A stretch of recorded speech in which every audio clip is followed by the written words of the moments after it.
레위기 8장 1에서 36절 말씀입니다. 8장. 여호와께서 모세에게 말씀하여 이르시되 너는 아론과 그의 아들들과 함께 그 의복과 관유와 속죄제의 수송아지와 순양 2마리와 무교병 한 광주리를 가지고 온 회중을 회막문에 모으라.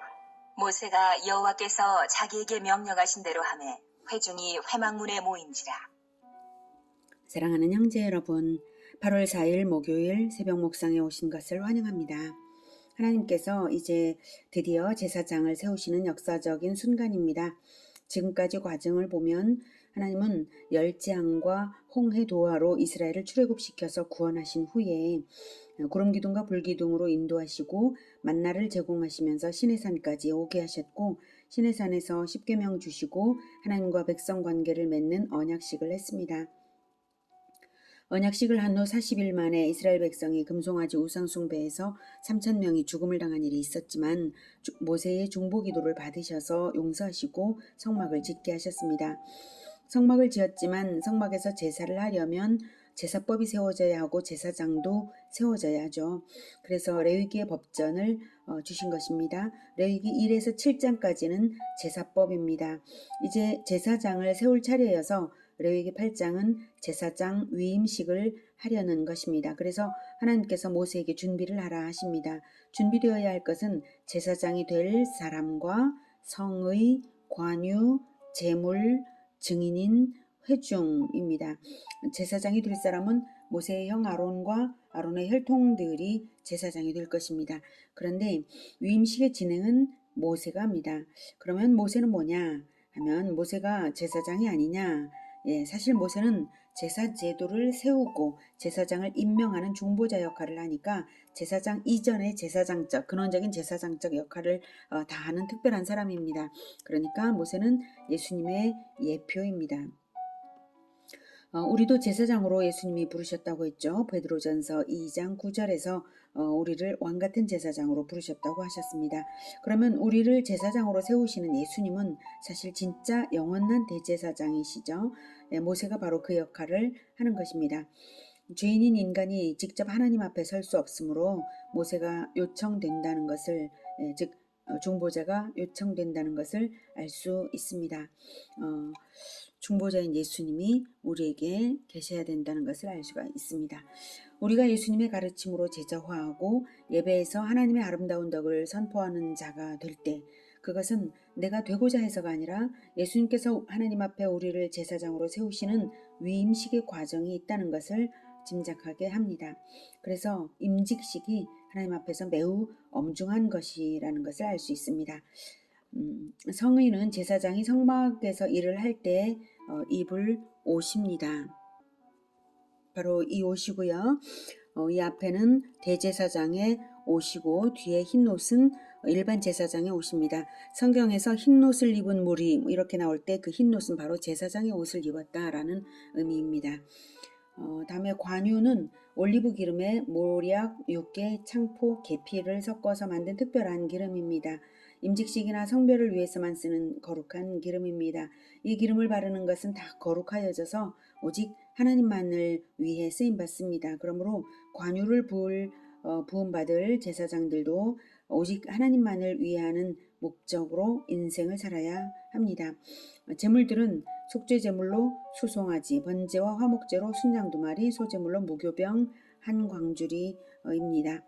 온 회중은 200만 명이 아니라 그들의 대표들이겠죠. 족장들과 장로들일 것입니다. 그들이 모이는 이유는 제사장 위임식이 제사장들만의 개별적인 의식이 아니라 하나님과 이스라엘 백성 사이의 장엄한 계약 의식이었기 때문입니다. 지금까지 모세의 중보로 하나님과 교제했던 이스라엘은 이제부터는 아론과 그의 후손들인 제사장을 중보자로 하여서 대대로 하나님께 나아가야 할 것이기 때문입니다. 사실 제사장이 존재하는 이유는 백성을 위해서입니다. 그러니 백성들이 자기들의 영적 생명을 보장할 제사장 위임식의 증인들이 되는 것은 당연하죠. 5절부터 보겠습니다. 모세가 회중에게 이르되 여호와께서 행하라고 명령하신 것이 이러하니라 하고 위임식이 사람의 생각으로가 아니라 하나님의 명령에 근거한 것임을 분명히 말하고 있죠. 여호와께서 행하라고 명령하신 것이다. 6절. 모세가 아론과 그의 아들들을 데려다가 물로 그들을 씻기고 네, 제사장 위임식에 네 단계가 있는데요. 첫째, 몸을 씻고요. 둘째, 의복을 입고, 셋째, 기름을 붓고, 네 번째, 제사입니다. 몸을 씻음, 의복을 입음, 기름 부음, 제사, 이 네 단계에서 첫 단계가 씻는 것입니다. 오늘날의 성도들도 하나님 앞에 나아가기 위해서는 먼저 그리스도의 보혈로 정결함을 받아야 합니다. 그 다음 정체성을 나타내는 보혈의 칭의의 옷을 입고 그리고 성령을 받고 그리고 제사 즉 섬김의 삶을 사는 것이죠. 히브리서 10장 19에서 22절에는 그러므로 형제들아 우리가 예수의 피를 힘입어 성소에 들어갈 담력을 얻었나니 그 길은 우리를 위하여 휘장 가운데로 열어놓으신 새로운 살 길이요 휘장은 곧 그의 육체니라. 또 하나님의 집 다스리는 큰 제사장이 계심에 우리가 마음의 뿌림을 받아 악한 양심으로부터 벗어나고 몸은 맑은 물로 씻음을 받았으니 참 마음과 온전한 믿음으로 하나님께 나아가자. 이렇게 말하고 있습니다. 성소에 들어갈 담력을 얻었다. 즉 제사장의 역할을 할 담력을 우리가 얻을 수 있었던 것은 우리 마음에 뿌림을 받아 보혈의 뿌림을 받아 그리고 몸을 맑은 물 예수님의 거룩한 보혈이 맑은 물이죠. 그 맑은 물로 씻음을 받아서 참 마음과 온전한 믿음을 가지게 되었으니 하나님께 나아가 제사장적인 역할을 하자. 이것이 히브리서 10장 19에서 22절에 말씀하고 있는 것입니다. 다음 7절. 아론에게 속옷을 입히며 띠를 띄우고 겉옷을 입히며 에봇을 걸쳐 입히고 에봇에 장식띠를 띄워서 에봇을 몸에 메고 흉패를 붙이고 흉패에 우림과 둠밈을 넣고 그의 머리에 관을 씌우고 그 관 위 전면에 금패를 붙이니 곧 거룩한 관이라. 여호와께서 모세에게 명령하신 것과 같았더라. 네, 위임식 두 번째 단계는 의복 입기죠. 그래서 맨 처음에 속옷, 다음 띠, 겉옷, 에봇, 흉패, 우림과 둠밈, 관, 금패 이 순서인데요. 띠는 허리띠인데 겉옷을 더 나중에 입는다는 것은 일반 제사장의 경우에 속옷이 그 하얀 옷이에요. 그리고 그 위에 허리띠를 매죠. 그리고 난 다음에 겉옷은 푸른색 대제사장의 푸른색 옷이고요. 그 다음 에봇, 흉패 안에 우림과 둠밈을 넣습니다. 우림과 둠밈, 그 다음 관을 쓰고요. 그 다음 관의 이마 부분에 금패를 답니다. 그림을 보면 네, 이것이 속옷이죠. 속옷, 그 다음 띠, 그 다음에 겉옷, 이 푸른색의 겉옷, 그 다음 에봇, 이 조끼 모양의 에봇, 그 다음 흉패, 가슴에 네모난 거, 흉패, 우림과 둠밈은 이 속에 넣습니다. 그리고 관을 쓰고요. 금패, 이마에 금패입니다. 성경에 보면 시편 29편 2절은 여호와께 그의 이름에 합당한 영광을 돌리며 거룩한 옷을 입고 여호와께 예배할지어다 라고 말하죠. 거룩한 옷 바로 제사장의 옷입니다. 이사야 61장 10절에는 내가 여호와로 말미암아 크게 기뻐하며 내 영혼이 나의 하나님으로 말미암아 즐거워하리니 이는 그가 구원의 옷을 내게 입히시며 공의의 겉옷을 내게 더하심이 신랑이 사모를 쓰며 신부가 자기 보석으로 단장함 같게 하셨습니다. 구원의 옷 그리고 공의의 겉옷이라고 이사야에서는 말하고 있습니다. 다 제사장적인 역할을 할 그런 정체성을 입게 하셨다 이 뜻이죠. 이사야 64장 6절에는 무릇 우리는 다 부정한 자 같아서 우리의 의는 다 더러운 옷 같으며 우리는 다 잎사귀같이 시들므로 우리의 죄악이 바람같이 우리를 몰아가나이다 라고 말하고 있습니다. 우리가 이 제사장적인 정체성의 옷을 입지 않는다면 우리가 예수님의 거룩한 피로 씻음을 받지 않는다면 우리는 구원받기 이전에 우리는 아무리 우리 스스로 의를 행한다고 해도 그것은 하나님 보시기에 더러운 옷일 뿐이다 라고 하는 것입니다. 우리의 죄가 더러운 옷이 아니라 우리의 의조차도 하나님 앞에서는 더러운 옷입니다. 그래서 그것을 벗어버리고 씻음을 받고 이 제사장적인 이 거룩한 옷, 공의 옷을 입어야 할 것입니다. 요한계시록 3장 4, 5절에서는 사대의 그 옷을 더럽히지 아니한 자 몇 명이 네게 있어 흰 옷을 입고 나와 함께 다니리니 이런 말씀을 하세요. 이기는 자는 이와 같이 흰 옷을 입을 것이요 라고 말씀하십니다. 내가 그 이름을 생명책에서 결코 지우지 아니하고 그 이름을 내 아버지 앞과 그의 천사들 앞에서 시인하리라. 흰 옷을 입는 자는 생명책에서 지음을 받지 않습니다. 흰 옷이 무엇이라고요? 제사장의 의복이죠. 즉 우리는 이 옷을 정말로 옷을 입는 거 아니지만 문자적으로 옷을 입는 거 아니지만 제사장적인 정체성을 가지는 것, 그것이 바로 생명책에서 이름 지워지지 않는 그러한 절대 의복인 것입니다. 절대 구원의 의복이고 절대 사명의 의복입니다. 요한계시록 3장 18절에서는 내가 너를 권하노니 내게서 불로 연단한 금을 사서 부요하게 하고 흰옷을 사서 입어 벌거벗은 수치를 보이지 않게 하라. 안약을 사서 눈에 발라 보게 하라. 이렇게 말씀하십니다. 흰옷을 사서 입어 벌거벗은 수치를 보이지 않게 하라. 흰옷, 제사장의 정체성이죠. 그것을 사서 입으라고 하세요. 대가지불을 해서 사라 이 뜻입니다. 제사장적인 사명을 감당하는 그 사역을 함으로써 섬김으로써 사서 대가지불을 하라는 거예요. 대가지불을 해서 입어 벌거벗은 수치를 보이지 않게 하라라고 하십니다. 제사장적인 사명을 수행할 때에 제사장적인 정체성이 생겨나는 것입니다. 그리고 요한계시록 7장 9에서 14절은 각 나라와 족속과 백성과 방언에서 아무도 능히 셀 수 없는 큰 무리가 나와서 흰 옷을 입고 찬양을 하는 내용이 나옵니다. 흰 옷을 입고 여러분 제사장적 사명을 받는 자들은 소수가 아니라 아무도 능히 셀 수 없는 큰 무리입니다.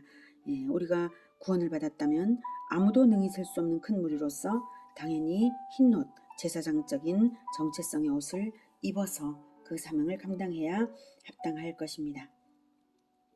그리고 요한계시록 7장 14절에서는 바로 그 찬양하는 그 아무도 셀 수 없는 무리를 보고 요한이 이제 장로 중 하나에게 이제 말합니다. 내 주여.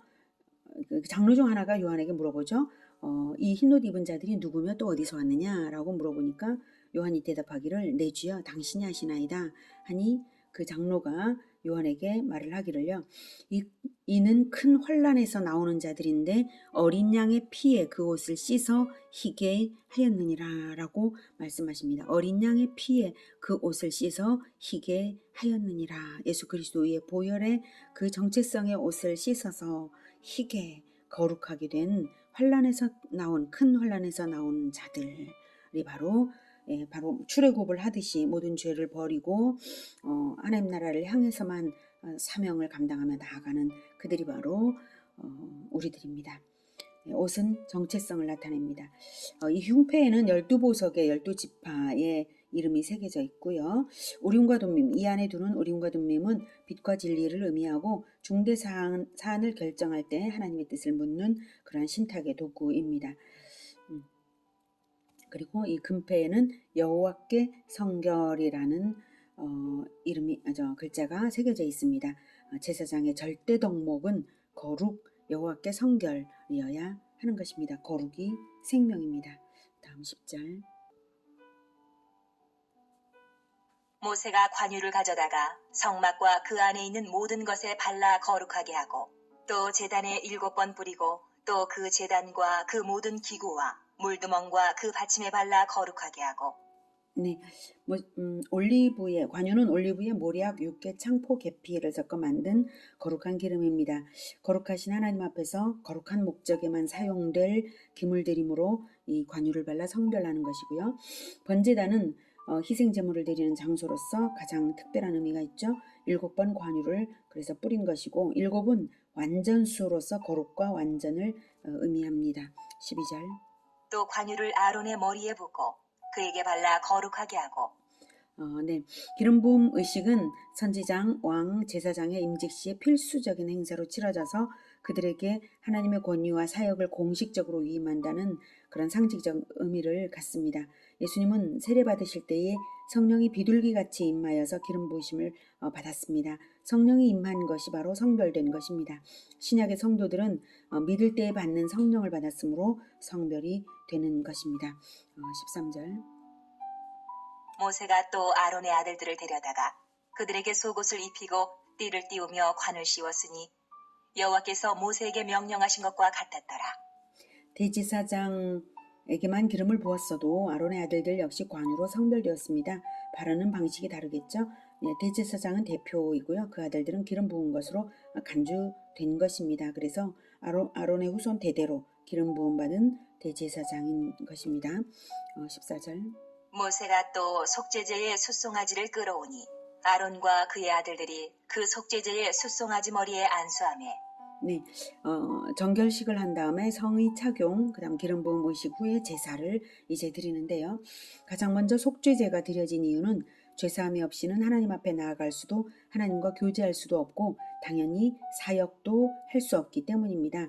예수님의 보혈로 죄 씻음 받는 믿음이 없이라면 어떻게 목사가 될 수 있겠습니까? 예수님의 보혈의 공로를 믿는 그것이 가장 먼저 출발이고요. 제사장이 되는 첫 관문이 바로 속죄입니다. 자, 그런데 우리가 레위기에서 배운 첫 제사는 속죄제가 아니라 번제였죠. 그것은 예수 그리스도의 완전한 희생을 의미하는데요.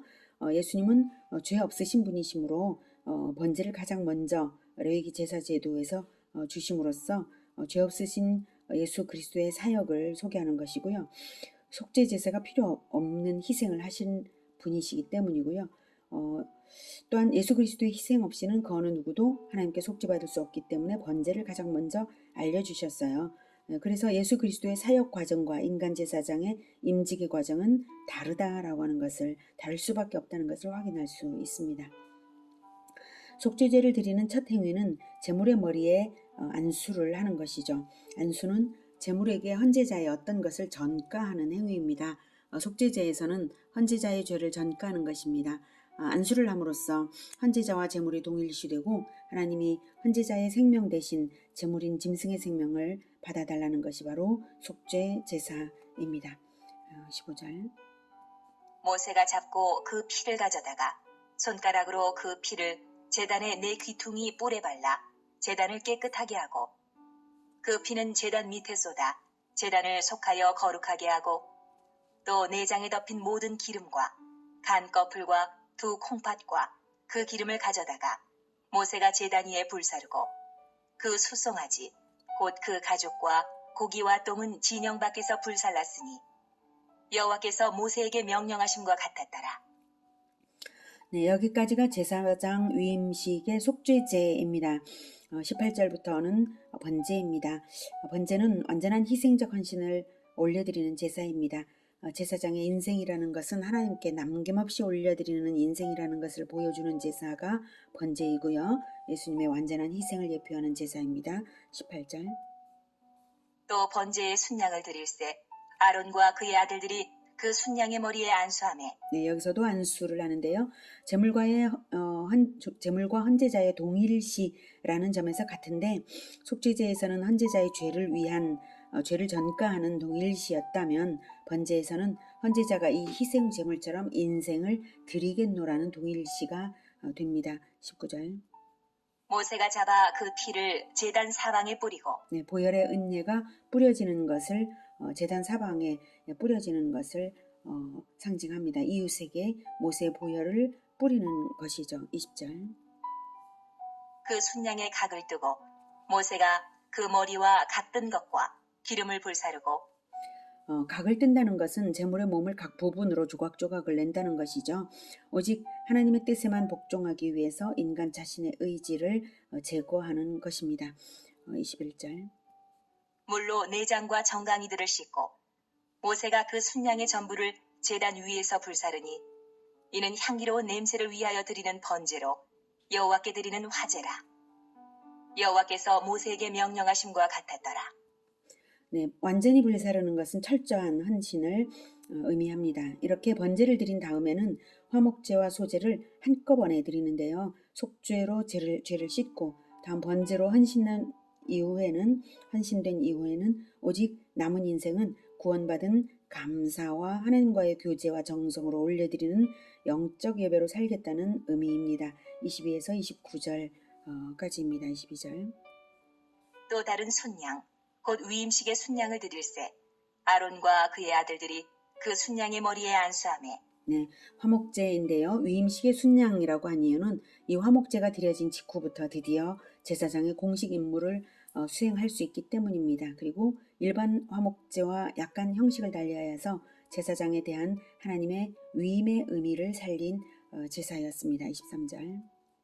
모세가 잡고 그 피를 가져다가 아론의 오른쪽 귓뿌리와 그의 오른쪽 엄지 손가락과 그의 오른쪽 엄지 발가락에 바르고 몸의 각 지체 중 머리, 상체, 하체의 대표로서 각 부분의 오른쪽 끝부분에 피를 바르는 것이고 전신을 보혈로 덮은 것처럼 거룩하게 살며 몸의 거룩한 행실로서 하나님을 섬기겠다는 의미입니다. 오른쪽 끝부분에만 바르는 것은 몸을 대표하는 부분들입니다. 24절. 아론의 아들들을 데려다가 모세가 그 오른쪽 귓뿌리와 그들의 손의 오른쪽 엄지손가락과 그들의 발의 오른쪽 엄지발가락에 그 피를 바르고 또 모세가 그 피를 제단 사방에 뿌리고 그가 또 그 기름과 기름진 꼬리와 내장이 덮인 모든 기름과 간꺼풀과 두 콩팥과 그 기름과 오른쪽 뒷다리를 떼어내고 여호와 앞 무교병 광주리에서 무교병 한 개와 기름 섞은 떡 한 개와 전병 한 개를 가져다가 그 기름 위에와 오른쪽 뒷다리 위에 넣어 25절은 화목의 제물이고요. 26절은 소제의 제물인데 두 가지를 한꺼번에 올려드리고 있는 것입니다. 27절. 그 전부를 아론의 손과 그의 아들들의 손에 두어 여호와 앞에 흔들어 요제를 삼게 하고 네, 요제라고 하는 것은 제사 행위 방법 중 하나인데요. 화제가 불로 태우는 것이고 거제는 들어 올렸다가 내리는 방식이고 요제는 들어 올려서 흔들었다가 내리고 전제는 포도주를 부어드리는 방식입니다.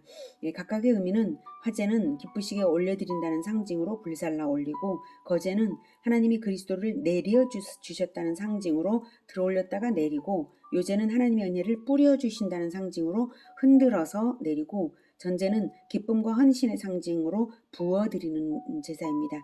요제와 거제는 방법상 제물이 없어져 버리지 않는 거죠. 들어 올렸다 또는 흔들었다 내리니까 제사장이 제물을 되돌려 받는 것입니다. 화목 제물은 돌려받아서 공동체가 함께 이제 먹고요. 하나님이 내려주시는 것을 받는다는 의미입니다. 여기서는 제사장의 집행자인 모세가 직접 요제를 드리지 않고 아론과 아들들의 손으로 요제를 올리게 했죠. 그래서 제사장 사역의 시작을 나타낸 것입니다. 28절. 모세가 그것을 그들의 손에서 가져다가 제단 위에 있는 번제물 위에 불사르니 이는 향기로운 냄새를 위하여 드리는 위임식 제사로 여호와께 드리는 화제라.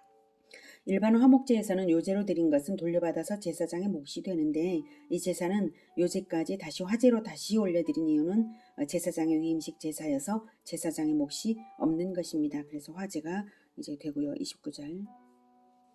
이에 모세가 그 가슴을 가져다가 여호와 앞에 흔들어 요제를 삼았으니 이는 위임식에서 잡은 순양 중 모세의 몫이라. 여호와께서 모세에게 명령하심과 같았더라. 네, 일반 화목제에서는 거제로 드려진 오른쪽 뒷다리와 요제로 드려진 가슴 부위는 제사장의 몫이었지만 지금 위임식 제사에서는 방금 뒷다리를 화제로 올려드렸고요. 또 가슴 부위도 위임식에서 제사장 역할을 수행한 모세에게 주어진 것입니다. 여기까지 제사장 위임식에서는 속죄제, 번제, 화목제와 소제의 결합 형태로 드려졌습니다. 속건제가 드려지지 않은 이유는 속건제는 배상 제사이기 때문에 필요가 없고요. 속건제와 속죄제는 본질상 같은 의미이기 때문에 위임식에서는 따로 드릴 필요가 없어서입니다. 그래서 모든 제사가 결합된 형태로 드려졌습니다.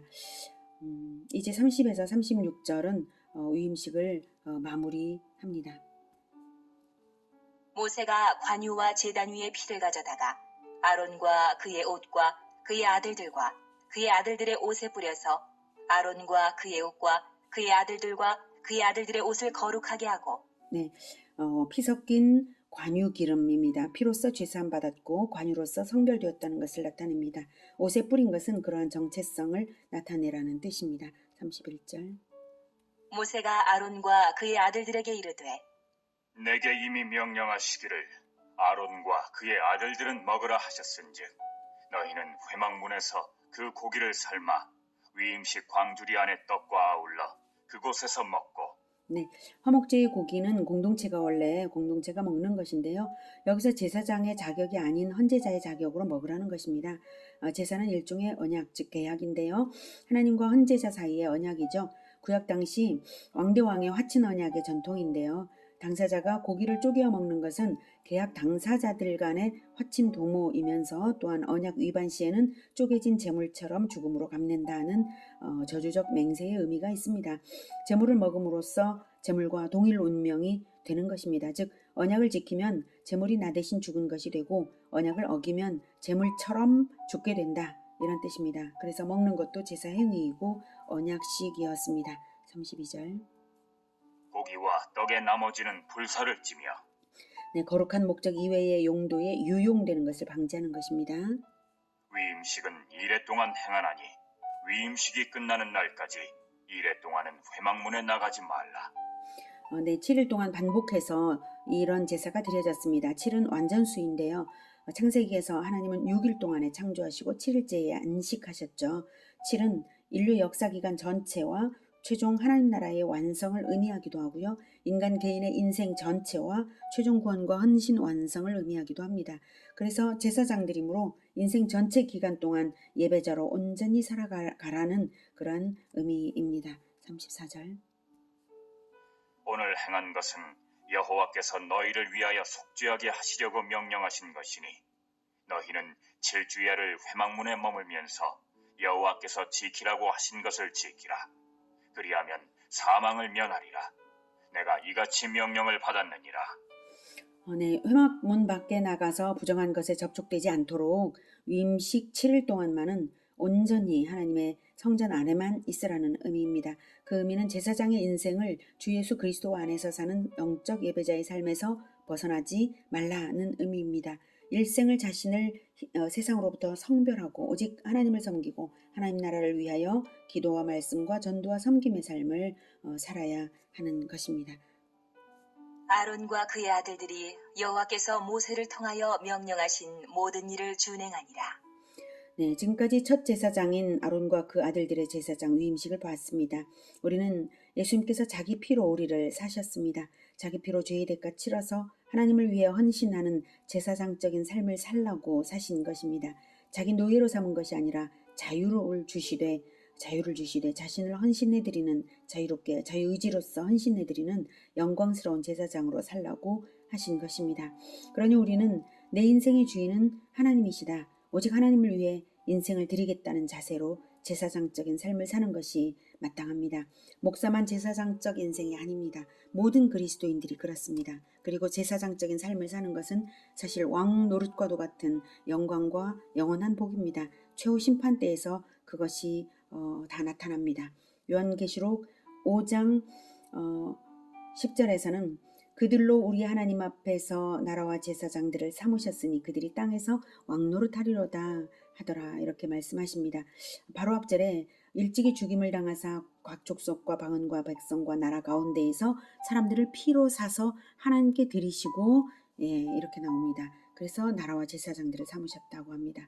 우리는 이런 위임식을 안 하지만 그 의미는 고스란히 받아야 하겠습니다.